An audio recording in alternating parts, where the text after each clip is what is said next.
Assalamualaikum warahmatullahi wabarakatuh. Alhamdulillah, hamdan wa syukran lillah, wassalatu wassalamu ala rasulillah, nabiyyina Muhammadin wa ala alihi wa sahbihi wa mawalah. Ashhadu an la ilaha illallah wahdahu la syarika lah, wa ashhadu anna Muhammadan abduhu wa rasuluhu la nabiyya ba'dah. ولا حول ولا قوة إلا بالله. قال الله تعالى في كتابه الكريم: أعوذ بالله من الشيطان الرجيم. شهر رمضان الذي أنزل فيه القرآن هدى للناس وبينات من الهدى والفرقان. وقال تعالى أيضا: وننزل من القرآن ما هو شفاء ورحمة للمؤمنين ولا يزيد الظالمين إلا خسارا. Sadaqallahul Azim. Muslimin muslimat jamaah Masjid Arafah yang saya hormati, yang dimuliakan Allah Subhanahu wa Ta'ala. Salah satu keajaiban Al-Quran adalah sebagai obat penawar dari segala penyakit. Hal ini telah ditegaskan oleh Allah Subhanahu wa Ta'ala dalam salah satu firman-Nya yang telah kami bacakan di atas. Wa nunazzilu minal Qur'ani ma huwa shifaa'u wa rahmatul lil mu'minin wala yazidu zalimina illa khasara, yang artinya, dan kami turunkan dari Al-Quran suatu yang menjadi penawar dan rahmat bagi orang-orang yang beriman, dan Al-Quran itu tidaklah menambah kepada orang-orang yang zalim selain kerugian. Quran Surat Al-Isra ayat 82. Abdurrahman As-Sa'di menjelaskan ayat ini bahwa Al-Quran mengandung penyembuh dan rahmat. Namun hal ini tentu tidak berlaku untuk semua orang, hanya bagi orang-orang yang beriman, yang memang membenarkan ayat-ayatnya dan berilmu dengannya. Adapun orang-orang yang zalim, yang tidak membenarkan dan tidak mengamalkannya, maka ayat-ayat tersebut tidaklah menambah baginya kecuali kerugian. Ibnu Qayyim al-Jauziyah dalam kitab Zadul Ma'ad menjelaskan, Al-Quran adalah penyembuh yang sempurna dari seluruh penyakit hati dan jasmani. Demikian pula penyakit dunia dan akhirat. Dan tidaklah setiap orang diberi keahlian dan taufik untuk menjadikannya sebagai obat. Jika seorang yang sakit konsisten berobat dengannya dan meletakkan pada sakitnya dengan penuh kejujuran dan keimanan, penerimaan yang sempurna, keyakinan yang kokoh, dan menyempurnakan syaratnya, niscaya penyakit apapun tidak akan mampu menghadapi si ahlul Quran tersebut. Al-Quran dikatakan sebagai obat penawar atau penyembuh.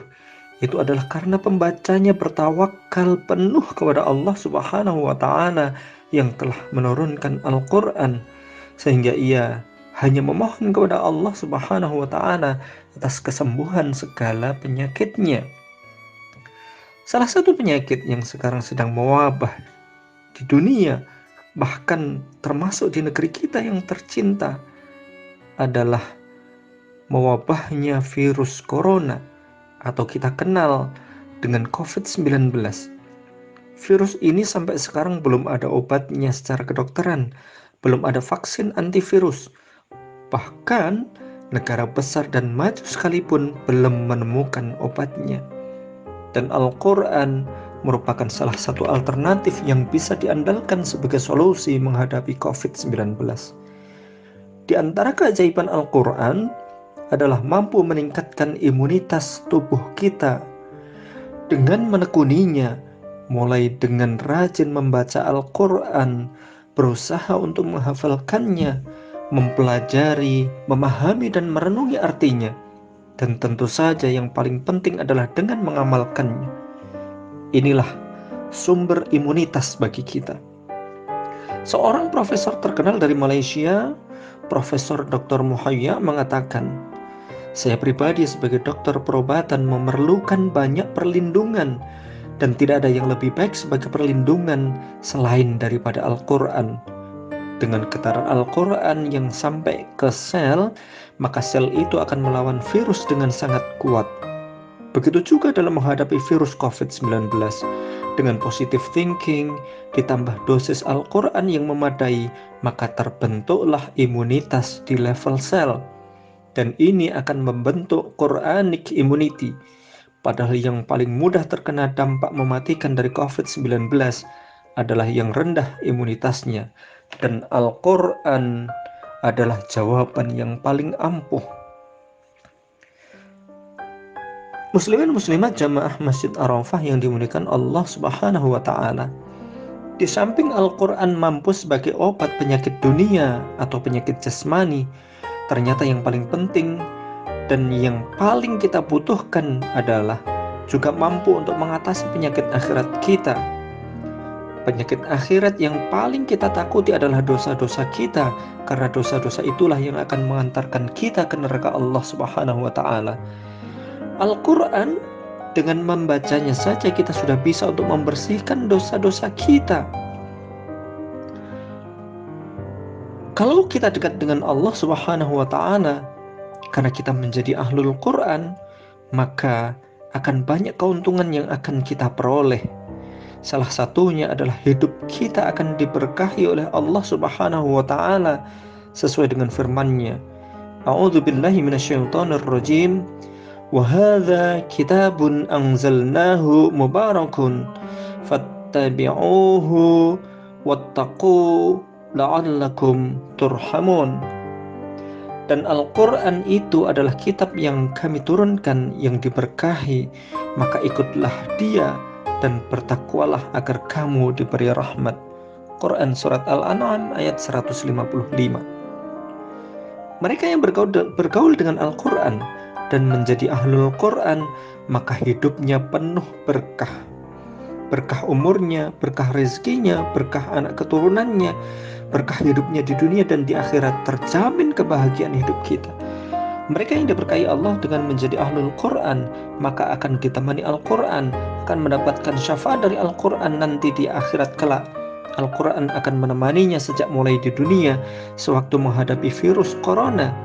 Al-Quran akan menemaninya sewaktu sakaratul maut. Al-Quran juga akan menemaninya di kuburan kelak.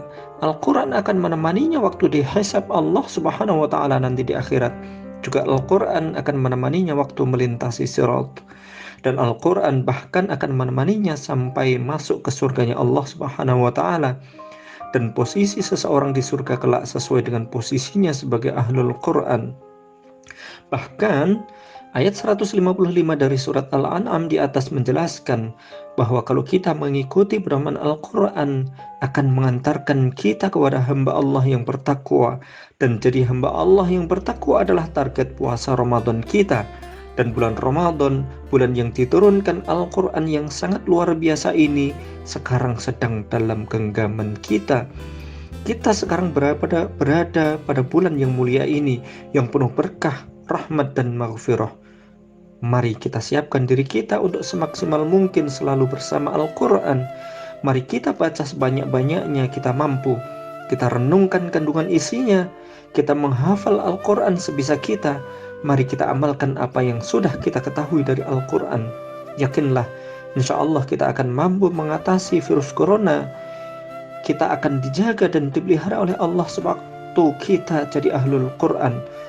Sewaktu kita menjadi ahlul Quran, maka otomatis kita akan menjadi ahlullah, artinya keluarga Allah. Dan yakinlah, pasti Allah tidak akan pernah mengabaikan keluarganya, pasti dijaganya. Di samping itu yakinlah, sewaktu kita menjadi ahlul Quran, maka akan dijaga dari berbuat dosa. Bahkan dosa yang sudah sempat kita buat akan dibersihkan oleh bacaan Al-Quran kita. Inilah masanya kita menjadikan Al-Quran sebagai obat mengatasi penyakit dunia dan penyakit akhirat. Dan akhirnya kita bersama-sama memohon kepada Allah Subhanahu wa taala agar Allah Subhanahu wa taala segera menghilangkan, segera mengangkat virus corona ini dari bumi kita. Dan mudah-mudahan kita sekalian termasuk ke dalam golongan hamba-hambanya yang selamat, baik di dunia maupun di akhirat. Demikian muslimin muslimat, jamaah sekalian yang saya hormati, yang dimuliakan Allah Subhanahu wa taala. Sedikit yang bisa kami sampaikan pada kesempatan ini. Pada kurang dan lebihnya kami mohon maaf. Billahi taufiq wal hidayah. Assalamualaikum warahmatullahi wabarakatuh.